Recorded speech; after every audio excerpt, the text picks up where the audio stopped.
आप देख रहे हैं भवानी टाइम्स। स्वागत है। इस वक्त बुंदे जिले के सेंट जॉर्ज स्कूल में जो प्रतियोगिता चालू है, सर अपना पूरा नाम बताइए और जो प्रतियोगिता चल रही है उसका भी नाम बताइए। मैं अनिल सहारे, जिला सचिव चॉकबॉल एसोसिएशन। ये जो स्पर्धा राज्य स्तरीय स्पर्धा हो रही है ये चॉकबॉल की है और ये 28 तारीख से 2 तारीख तक चलेंगी। सर कहाँ के खिलाड़ियों ने आपने सहभाग लिया है? इस स्पर्धा में पूरे महाराष्ट्र राज्य से करीब 22 टीमों ने हिस्सा लिया है, जिसमें बॉयज़ और गर्ल्स का समावेश है। सभी टीमें यहाँ पर उनका निवास व्यवस्था और खाने की व्यवस्था इसी सिंडी और स्कूल में रखी गई है। सर क्या खास बात है इस खेल की? सर ये खेल काफ़ी एनर्जी खेल है। काफ़ी आपने देखे होंगे अभी कि बच्चे लोग काफ़ी उत्साह से खेल को खेल रहे हैं। इसमें एकदम स्पीडी गेम है, तो बच्चे लोगों को काफ़ी पसंद आता है। और मैं सिर्फ गोंदिया में कराने का उद्देश्य ये है कि हमारे गोंदिया में सभी बच्चों को खेल की जानकारी हो, और ताकि जैसे बाकी बच्चे अभी मुंबई, पुणे, नासिक की टीम आई है, ये इतना अच्छा खेल खेल रहे हैं, तो हमारे बच्चे देखकर ये खेल को सीखे और आगे चल के अपने गोंदिया का नाम महाराष्ट्र लेवल पे, इंडिया लेवल पे आगे रोशन कर सके। सर ये प्रतियोगिता पहली बार ही हो रही है कि इससे पहले भी हुई थी? इसके पहले प्रतियोगिता अभी 2 साल पहले और हमने लिए थे, इसलिए आज अपनी गोंदिया की टीम आज यहाँ पार्टिसिपेट कर रही है, क्योंकि बच्चों ने खेल को देखा, उन्हें बहुत पसंद आया। अभी अपनी टीम के लास्ट ईयर 2 बच्चे नेशनल खेलने भी इस गेम के लिए जालंधर गए थे। सर क्या लगता है आपको ये प्रतियोगिता निरंतर ऐसी होना चाहिए बच्चों के उत्साह के लिए?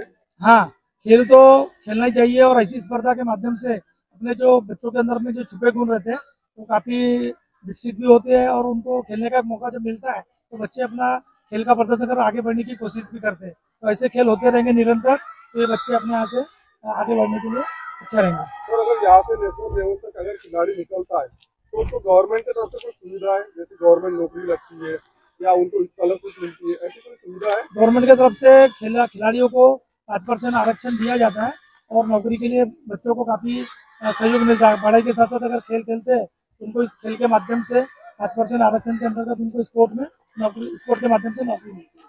तो ऐसे खेल के लिए प्रोत्साहन करने के लिए गवर्नमेंट से, सरकार से क्या उम्मीद रखते हैं?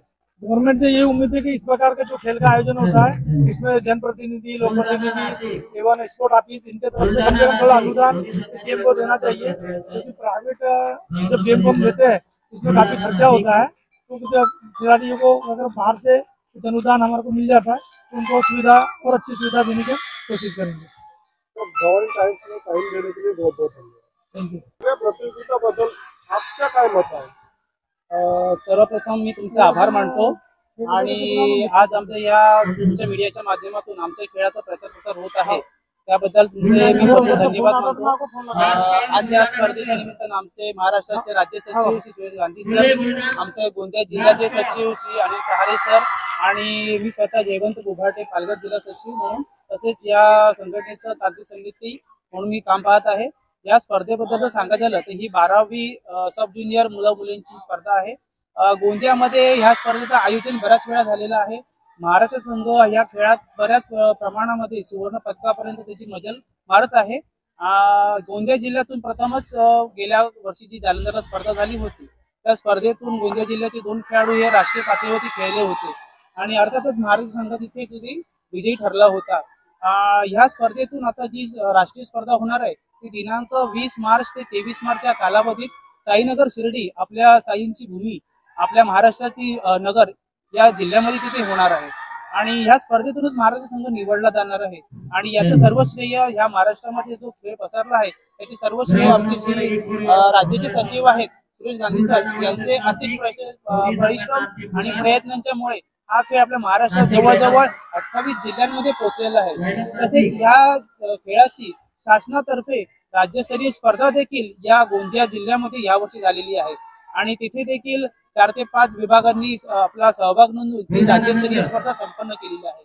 हा खेळ तसा बघायला तर संपूर्ण खेळाचा विकास हा शरीराच्या मुलांचे शारीरिक विकास या दृष्टिकोनातून ह्या खेळाचं पूर्ण महत्त्व त्याला दिलं गेलेलं आहे आणि हा खेळ सर्वात असं म्हणायला लागेल की सर्वात फास्ट खेळ, त्या फास्ट खेळाच्या प्रमाणामध्ये हा खेळ खेळला जातो।